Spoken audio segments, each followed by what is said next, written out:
Ce qui s'est passé, c'est la dictature.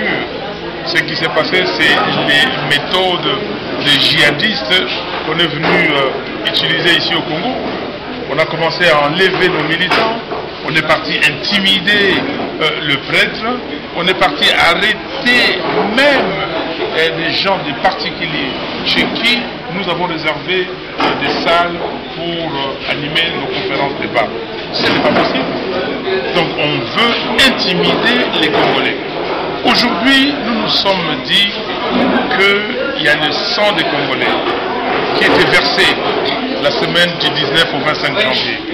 On ne pouvait pas faire autrement que réfléchir, faire la réflexion, et après la réflexion, aller se recueillir, faire des messes d'action de grâce pour se souvenir de nos frères et sœurs qui sont tombés comme des mouches par les balles des militaires et des policiers de M. Kabila.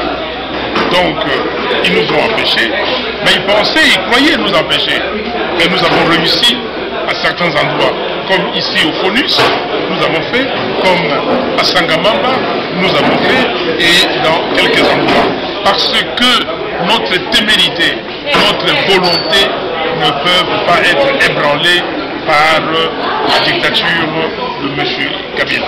Voilà, on voulait commémorer, on voulait montrer à la face du monde que nos frères et sœurs qui étaient tombés cette semaine-là, du 19 au 25 janvier, que ces frères et sœurs ne seront jamais oubliés.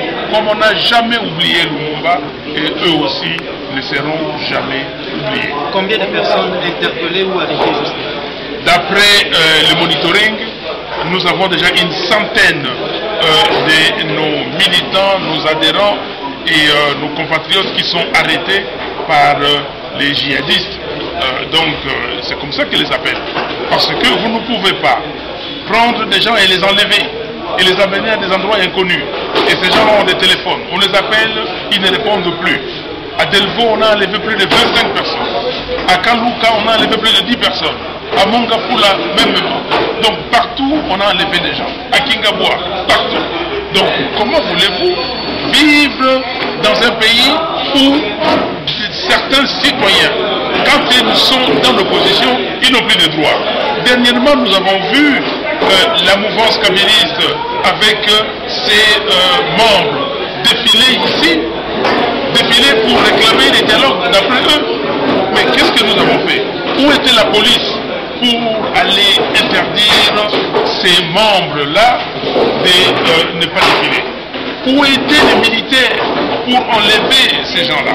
Et pourquoi aujourd'hui on doit le faire? Donc les Congos ne nous appartiennent pas. Nous sommes des étrangers dans notre pays. Quelle est la prochaine étape? Mais la prochaine étape, nous allons, vous savez qu'il y a une manifestation le 16 février. Et nous allons préparer le 16 février. Et que cette fois-ci, j'espère que nous allons, là, il y aura un affrontement, s'ils veulent qu'il y ait affrontement. Parce qu'aujourd'hui, nous nous sommes rétractés simplement pour dire on ne veut pas aller dans les lieux.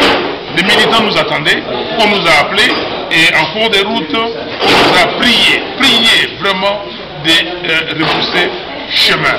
Parce que, semble-t-il qu'ils avaient mis des kourounas, ils voulaient faire comme lors de notre meeting en Gili le 15 septembre 2015, amener ces jeunes gens qui font des arts martiaux pour nous agresser.